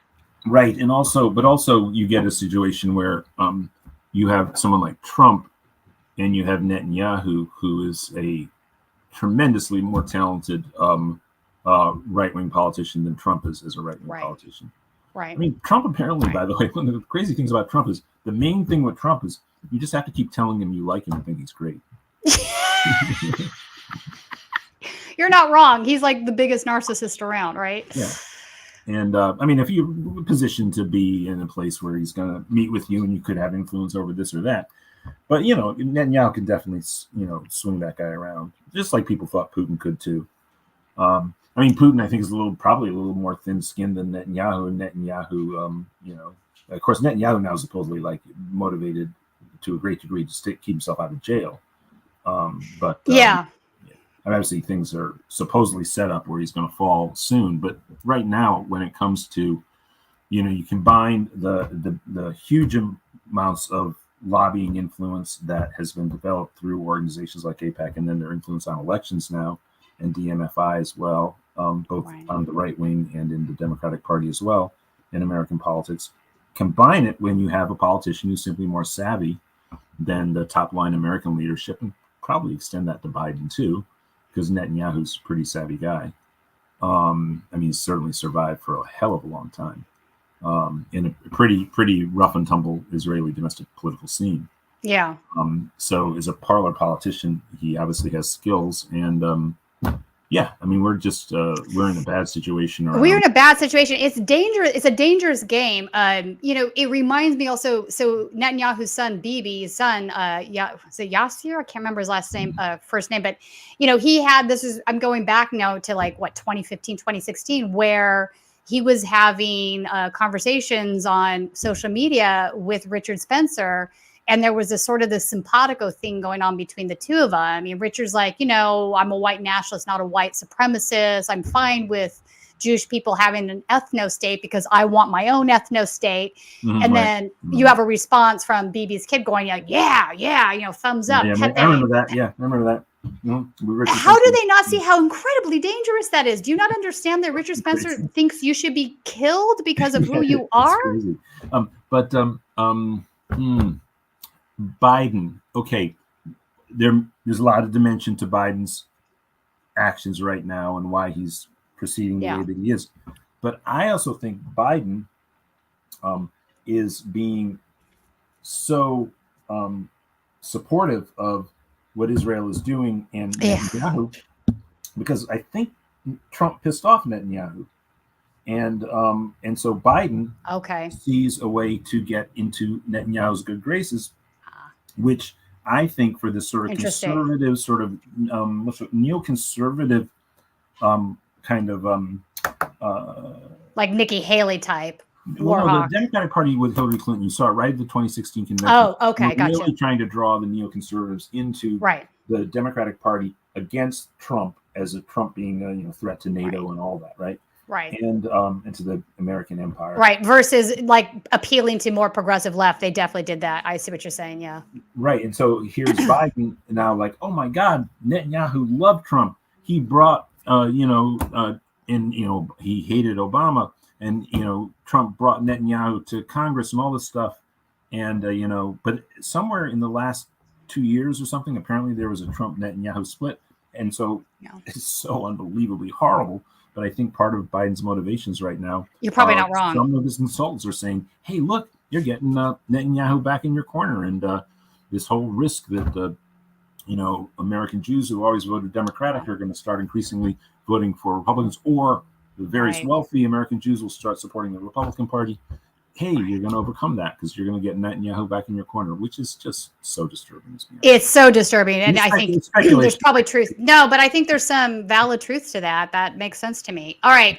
Green New Deal is now Satan worship if you reside in the Christian nationalist circles. Let's play this clip.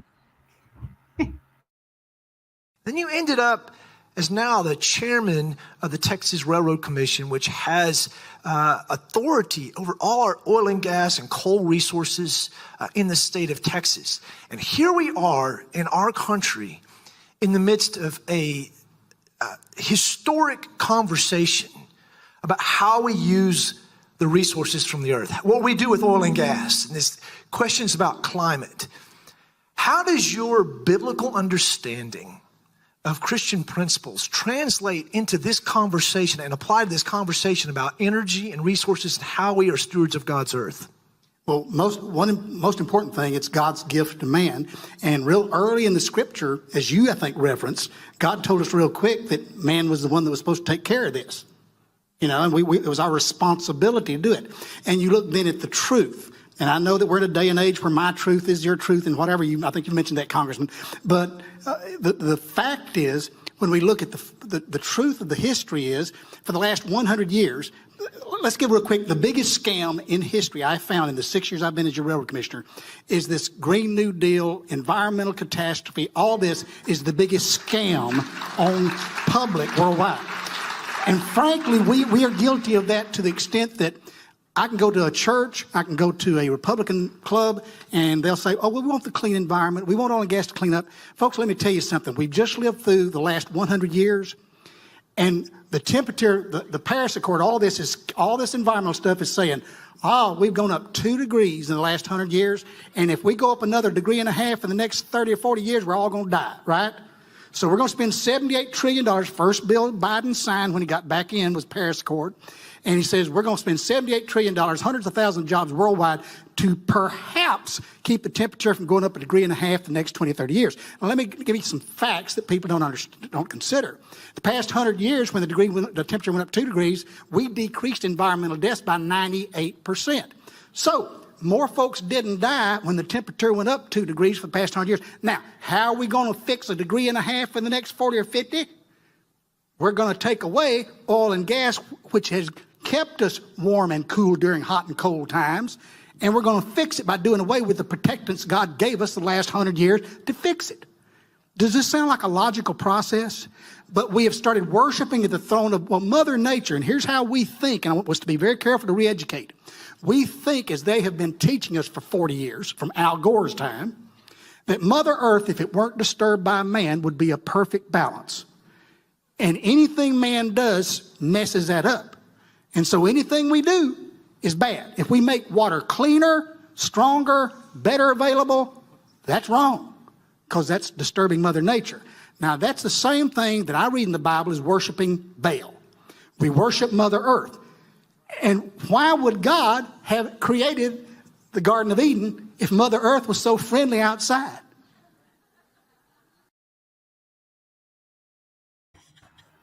I'm convinced. I'm going to go back to scripture. I mean, it's what do they call the Christian? What's it? The dominionists. Dominionists. Yes. This guy is a dominionist. You're correct. So this is the 7 dominions, or is it 7? I forget now. But yeah, interestingly enough, obviously you see this arguments a lot with Christian nationalists, right? If you touch any of it, they fundamentally misunderstand the point that environmentalists are making. They also misunderstand the science. So 100 years ago, coming up 2 degrees, that's brought us to the precipice of where we are today, where it could be deadly if we go up 1.5 degrees more. And it's not because of necessarily just the 1.5 degrees, it's because of all the consequences of that. Mm-hmm. So obviously, he doesn't understand the science. And yes, of course, it is a catastrophe. It's that deadly. It would be devastating. The other thing is, like, God gave us fossil fuels and they kept us warm. And so people have survived the last 100 years because we had heating. Okay, so that doesn't have anything to do with what we're talking about here as far as environmentalism at this point. And it's like excluding this idea that there aren't other options. We don't have to burn fossil fuels in order to heat our homes. Mm-hmm. And saying that isn't Satan worship, bro. Yeah, but scripture says, yeah, I don't know. I don't know scripture well enough to know if he's correct in terms of a literary interpretation of scripture, but he says he is. So he said,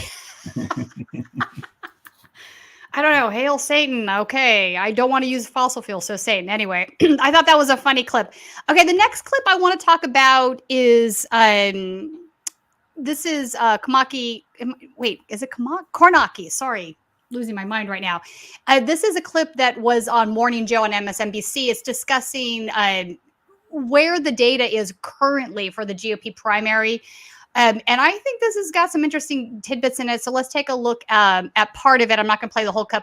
Let's play up to 2 minutes and 40 seconds. That's the juicy bits that I want to talk about. We're going to turn to politics now and a departure from the 2024 Republican presidential field. On Saturday, former Vice President Mike Pence announced he was leaving the primary race less than 5 months after jumping in. The Bible tells us that there's a time for every purpose under heaven. And traveling across the country over the past 6 months, I came here to say it's become clear to me this is not my time. So after much prayer and deliberation, I have decided to suspend my campaign for president effective today. I had a great, successful presidency, and he was the vice president. He should endorse me. I chose him, made him vice president. But people in politics can be very disloyal. I've never seen anything like it. You know, they asked me a question. They asked me, traitor, he goes, but he could have done what he could have done, right? There's no question. Meanwhile, a new Des Moines Register NBC News Mediacom poll out this morning shows a bit of movement in the race, but for second place, with former President Donald Trump still holding a commanding lead. Let's bring in NBC News national political correspondent Steve Kornacki at the big board. So, Steve, where is their movement for second place, and who is it? Yeah, for second place, for a distant second place, we should stress, 76 days before the caucuses, though this is what our new poll shows. Trump still with an overwhelming advantage here. But look, DeSantis, who's been running second in Iowa and nationally and elsewhere all year, has now been joined for a tie in second place by Nikki Haley, the former South Carolina governor and UN ambassador. And we took a poll here with the Des Moines Register back in August, and you could see that is Haley. That's a 10-point jump for her since August. She was at 6%. Now she's at 16. DeSantis has actually dropped off by 3 points. Trump has added 1 to his support there. One thing to keep in mind, too, with the Trump support, you see that massive lead. So, massive lead. I think that's the point here. Donald Trump is still at 43%. That's a poll just for the Iowa caucuses, Republican. Yes. Yeah. So, but, you know, interestingly enough, so you have Haley on one end and DeSantis on the other. I think Haley represents to me, and I'm curious what your opinion is on this. Haley represents to me sort of the kind of older school neoconservative type. So these are guys that are, you know, Bush Jr., I should say, W era kind of folks that believe, that are war hawks, you know, pro-corporatism, a lot of sort of anti-populist. Like Trump represents the more, if you were going to say right-wing populism, we can debate whether that actually exists. But Trump represents those groups, whereas Nikki Haley represents, I think, more of these old school neoconservative types. And then, you know, DeSantis is just a poor man's Trump in many ways. But they're both at 16% now, but that just dwarfs where Trump is at 43%. That's crazy. You know, it's I'm not surprised. I mean, I've been in Iowa. Of course, I tended to pay more attention to the Democratic races when I was in Iowa for all the years that I was there. And, you know, the one time in 2012, I suppose the Republicans were more at play. And it's a large field, and it was hard to tell which way it was going at that point. You know, I don't know. I don't really see Nikki Haley or Ron DeSantis, maybe DeSantis, if he can turn things around, picking up some steam in Iowa. You know, she doesn't quite seem to fit the profile of the people who've done well there in the past. I mean, you have to go back a long time because, again, she does fit the model of what you're talking about. And Trump's kind of populism plays there pretty well. Though, you know, I think if you go back, I think Cruz, who was it who did well besides Cruz there? I forget. But I know Cruz did well there. In the last Iowa caucus, last time around? I don't recall. Yeah. I've already tabled that. I think Trump still won, though. Yeah, but it was one of these things where he was winning, and it was like, you know, people were like it more than half of what he got. It was clear that if the other people had added up, he wouldn't have been winning initially, which was also true of Romney back in 2012, but from the other side of the party. Yeah, I mean, I think of Nikki Haley as somebody who's, again, the Romney wing of the party can embrace more or less. I mean, she definitely gives lip service to some of the Trump era, idiocies of the Republican Party, as opposed to, it's a funny thing with the Republican Party.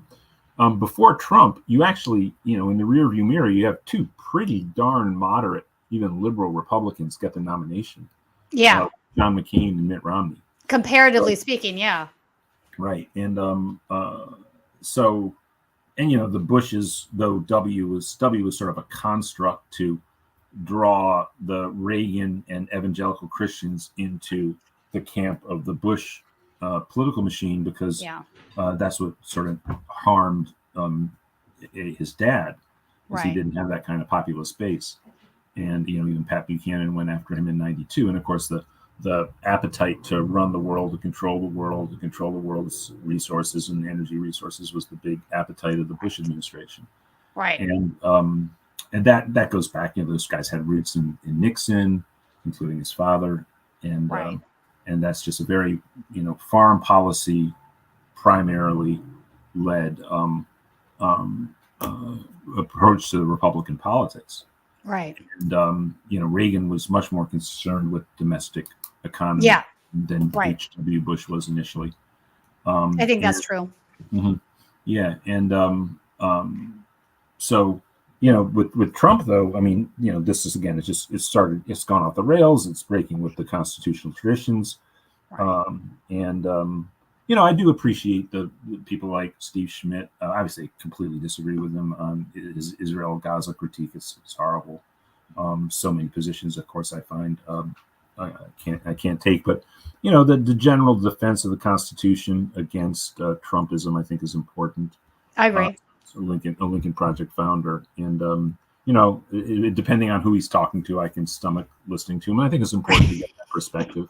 I mean, we do have to have a big enough tent to defeat the fascists, but I also think that there's a working class base that supports Trump that has to be pulled into the left. You're not wrong on that. And we do need to talk about that. I mean, there were some UAW strikers that I spoke to while I was there that were Trump supporters. And my thing with those individuals is like, this guy is speaking at a right to work shop. He is definitely not pro-union.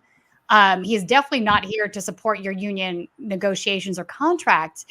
How can you still support this guy? Like, I don't understand it. I want to understand this. And the responses I would get are just that there are other issues and they don't really want to talk about them. So, which is unfortunate. I would like to know what those issues are. Remember Michael Moore in 2016? He said Trump won the election when he went to Michigan right after the Cleveland convention. And he called out the auto executives. And okay, but let me ask you this, Alan, in regards to that. At the time, that seems completely believable and on par because Trump didn't have the track record that he has today. So one of the things you'll notice is, Trump campaigned on stopping the outflow and the outsourcing of jobs, manufacturing jobs in the United States. He did. He didn't do that. He didn't do that at all. I mean, the one thing he did that was an improvement, it wasn't even close to adequate, was he renegotiated NAFTA into a less NAFTA light. Right. But it was, look, it's better than Barack Obama was going for TPP. And Hillary Which Clinton. was terrible. I agree with you. Also very, very bad. I guess, what the point you're making that I agree with is that the choices we have are so dismal, really.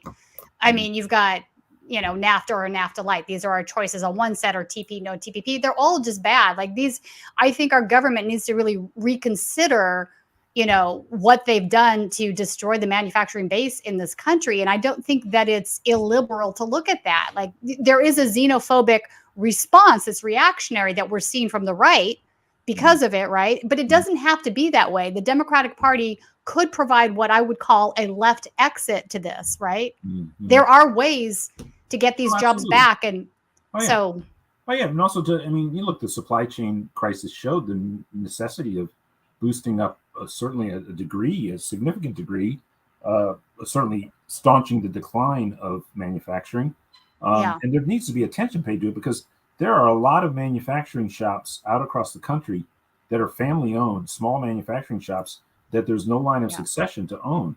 And these are, shops that produce parts that usually get sold to larger manufacturers. Right. And in the further devastation of places where these shops are operating will occur. And so there needs to be strategies to have that line of succession. And then there's just simply a number of large manufacturing projects. Look, capital, what happened to the Soviet Union, right? It collapsed, and all of those industrial factories had obsolete capital infrastructure, and it just now rots.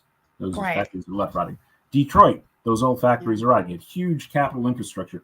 Capital turns over, and you need new machines. And what is the generational turnover? I mean, it's different per industry, but in terms of some of the heavy manufacturing industry, so it exited the country, and some of it can now come back. And there'll be a time where China's going to have to come up with a strategy to renew 100% investment that it made over the past 20 or 30 years. But that sort of goes in cycles. And high-speed rail. There is not a high-speed rail company that's American right now, which is crazy. Right, but at the same time, they will build it here. Obviously, it has to hopefully, right? Well, it has safely. To be if you build it you run a rail line between Los Angeles and California, it will produce jobs and manufacturing jobs, construction jobs technically between Los Angeles. But there'll be manufacturing of the parts in the domestic United States, at least a significant portion of it, and it's certainly a new market for new technology, and some of it will take place in the United States. How facilitate that? What kind of industrial policy do we have? I do think Trump, in his rhetoric of a broken U.S. economy and the breaking point being this exodus of jobs from the industrial Midwest, did elevate this subject. Paradoxically, the Biden administration is actually acting on it. He did very little on it, Trump. He negotiated a few large factories appearing here and there. They did create work enterprise zones, but it was very with huge tax breaks that a lot of people invested in. And by the way, the Republican Party is, it's not as sometimes as illiberal as people think.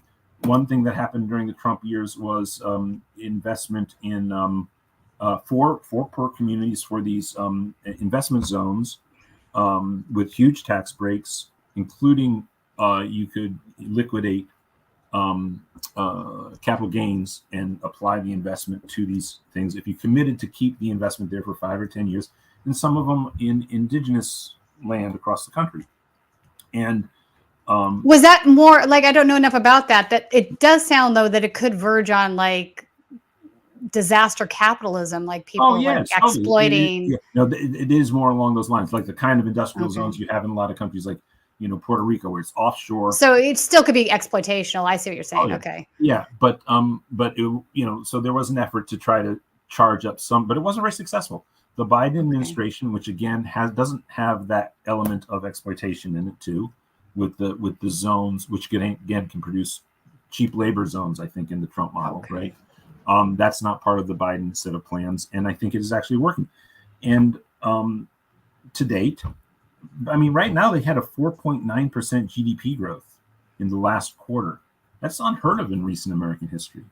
So, the economy sort of has turned back on after COVID. What they were doing with the federal rates, increasing them. Yeah, that was playing with fire, and Powell was maybe the re-election campaign for Donald Trump's best ally. Yeah, that's hit poor people the hardest. I think it's been devastating. Yeah. By the way, it's very uneven. Don't forget, people when they see wages going up, invariably, that's 25% of the population getting a significant raise, and 75% of the population getting no raise. So that was going to be my next point. The GDP growth is there, but it's created a lot of jobs that don't pay well enough. We have a very serious problem with income inequality. It's not, it's great to have more jobs, but if they don't pay enough for folks to, pay for rent, food, whatever, then what's the point? That's just still very devastating. The UAW victories were significant there. Those were I agree. That needed to happen. I was glad that we were able to go there and cover it. I don't know if you saw that I ended up in a Bernie Sanders video Oh, beautiful, beautiful. Hey, I got to go in about. All right, yeah, no, we're done. Actually, that is the end of my last clip. We went longer than I thought we would go because Alan, you're so great to talk to. But please tell everybody where they can find you, find PDA's work if they want to get involved, etc. Well, Progressive Democrats of America, it's pdamerica.org. We were the large fish in the small pool of progressive politics in electoral politics before we drafted Bernie to run for president. The pool became larger. Unfortunately, we had a very charismatic executive director who died in 2014. Yeah. Very instrumental in drafting Bernie to run for president, Tim Carpenter. And, great person came into the position, but they also had health issues. And the organization was somewhat adrift, unable to really benefit from this historic moment of launching Bernie's campaign. But what's happened since then is a set of organizations, some of them large size, some of them not so much, and then Indivisible, sort of in the more moderate lane, emerged in the wake of the Sanders campaign, and some of those grew and they've sort of sunk back down. Okay. Some of them are downsizing, and there's a bit of a crisis of funding on the left. Well, PDA, in contrast, is having a great year. By the end of the year, we may actually have doubled our activist base membership. Yeah, and because people are coming into PDA through a set of initiatives we do across the country, in particular organizing progressive caucuses inside the Democratic Party. Oh, okay. Right now, we're down to fight inside the Democratic Party. Look, if a third party somehow breaks with all of American history heretofore and makes some kind of breakthrough, Godspeed. But it's not going to happen. And you're a fool if you think it is. There's sort of structural reasons. I don't want to go into it as to why I think there are structural reasons why we have a two-party system here with the way our first past the post system works, 2 national parties. So if you actually want to see political and social change in the United States of America, you have to work within the two-party system. That's a term that was used when we were younger and has fallen out of parlance because I think we want to wish that there was something else, but there isn't. And so we have to accept that hard. Yeah, it's unfortunate that there isn't, but it's a hard and terrible truth because there are enemies against all progress within the Democratic Party, but we have to defeat them inside the Democratic Party, and we have to put forward a political vision for a renewal of American society that is more equitable. It overcomes the structural racist history of the United States of America that is still ongoing. All of these things need to be addressed, and they need to be addressed to where they are overcome adequately and on the pathway at all times to that through a progressive politics, and doing that inside the Democratic Party, and fighting on the outside through activism when we are dissatisfied with the Democratic Party, and that is PDA in a nutshell. So inside strategies, and we want to see a transformation in electoral politics in the United States to a politics that are roughly the politics, and very closely roughly to the Sanders platforms of 2016 and 2020. Okay, excellent. Also, Colin, super chats, comments. Let's before Alan goes, let's make sure we do those if they're okay. All right. So hang on, I need to put on my glasses here because I have to read this. Okay. Yeah, I got to go in like 3 minutes. So okay. I got you. Why endorse social democrats? The record from 1914 on has been terrible with foreign policy, and the instant USSR fell, the mask dropped, and they all went full neoliberal rollback domestically. That's from Nadia Vet Chambers. Thank you for the $10. Alan, I hear it completely. There's no doubt that the success of progressive Keynesianism and even the sort of legacy of Rooseveltian politics. First of all, they were influenced by communists domestically in the United States, and the fact of the Soviet Union was a major force, by the way, in boosting the civil rights movement in the domestic United States, and also helping domestic forces for progressive reform within the capitalist market system in the West and across Western countries. But it doesn't negate the fact that however they got there, the social democratic social contracts inside market-based capitalist economies. I'm sorry if you're a communist or a socialist. In my opinion, this is harsh. Grow up and see the fact that market mechanisms have been central to the accumulation of wealth to create modern middle class living standards across the world, I mean, the Soviets did it by, by forced labor, essentially mass forced labor across their 5-year plans. But even then, it stagnates very quickly. And the Lenin new economic policy and then the Gorbachev policies probably were the most promising phases. I mean, of course, they conquered most of Europe, and that created an economic boom in the years immediately after World War II as they rebuilt. But look, the model didn't work. Central planning on that level of just central planning without any market mechanisms just doesn't seem to function. Command economies don't work. They eventually go back. I agree with you there. So I'm more of a mixed person myself. Whatever forces were maybe perverting the hearts of social democrats, there's just no getting around the fact that those policies, again, whatever motivated them, when implemented, produced, and Naomi Klein states this just very clearly at the top of This Changes Everything, clearly created, the most civil, peaceful, well-educated, healthy, and prosperous economies that we've seen in modern times. Right. Well, it's the pass-through stages. I mean, that would be another 45-minute conversation. There are bad sides to capitalism. It is definitely controlled by the capitalists. It's not a free market system, which is why I'm more of a mixed economy person myself. Oh yeah, you need government, you need regulation, right? Which the wheels have come off on our system entirely. So yeah, democratic control of the markets. Yeah, markets are always social constructs anyway. Yeah. Yeah. That's fair. I gotta run because my daughter is going to be awaiting for your daughter's all right. You got to go get her. She's at school. God bless. Thank you. Thank you for joining us, Alan. Appreciate it. Colin, are there any more? I appreciate that. Colin, do we have any other super chats? I'll go through them if there are. That was all of them. Oh, well, it's a slow super chat day. All right. Sometimes that happens. All right, everybody. Thanks for joining us today on Right Wing Insanity Report. I hope you enjoyed our guest, Alan Minsky. Definitely brought a different perspective to the show this week than what we would normally hear from. And I think it's helpful to hear from all sides. So thanks to Alan for joining me today, and everybody else, have a fantastic weekend and enjoy some time with your friends and family.